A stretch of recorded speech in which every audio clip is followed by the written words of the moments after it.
Bonjour à tous, j'espère que vous allez bien et que le workout numéro 1 de Support Your Local Box vous a plu. Sachez que vous avez jusqu'à encore 3 semaines pour le réeffectuer ou le faire, ceux qui n'ont pas eu le temps de le faire. Et également, vous avez la possibilité d'avoir le workout numéro 2 la semaine prochaine et le workout numéro 3 la semaine d'après. Aujourd'hui, on va avoir un workout qui va être intéressant et qui va être sympathique. Vous allez avoir 20 minutes. Vous allez avoir 10 tours à faire de 30 secondes de travail sur un premier mouvement, 30 secondes de repos. 30 secondes de travail sur un deuxième mouvement, 30 secondes de repos. Le premier mouvement, ça sera le ground overhead. Vous allez aujourd'hui pour cela utiliser un sac en utilisant une charge. Ceux qui ont des dumbbells, vous avez la possibilité d'utiliser un dumbbell et de faire un dumbbell clean and jerk. Ceux qui ont un kettlebell, pareil, vous pouvez faire un kettlebell clean and jerk ou un kettlebell ground overhead, c'est-à-dire en l'amenant du sol directement au-dessus de la tête. Pour ceux qui vont travailler au sac, le mouvement va ressembler à ça.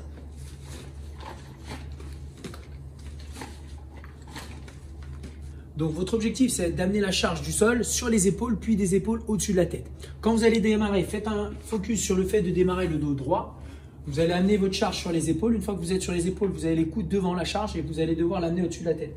Quand elle est au-dessus de la tête, on fait en sorte d'abaisser son t-shirt vers l'avant et de pousser la charge le plus possible vers le haut.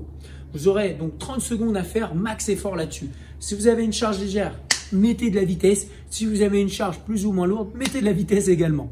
Si vous utilisez un dumbbell, encore une fois, vous allez faire dumbbell clean and jerk. Soit vous faites dumbbell clean and jerk avec un bras, soit vous prenez les deux en amenant sur les épaules au-dessus de la tête. Ceux qui vont faire la kettlebell, vous l'amenez directement au-dessus de la tête avec les deux mains, comme sur un swing, mais en posant la charge à chaque fois au sol.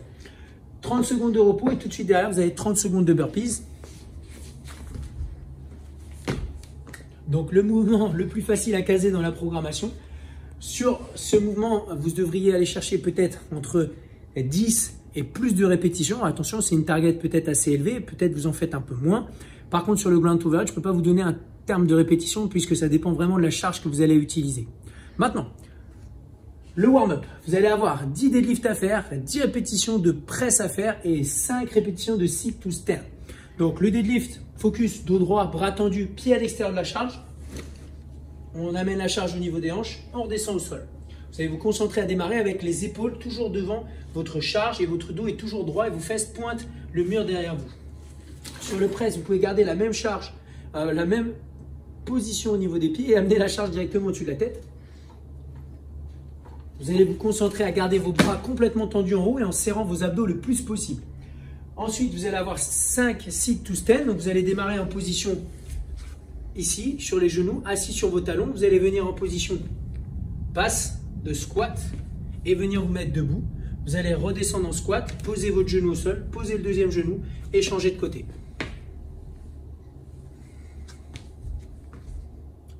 All good?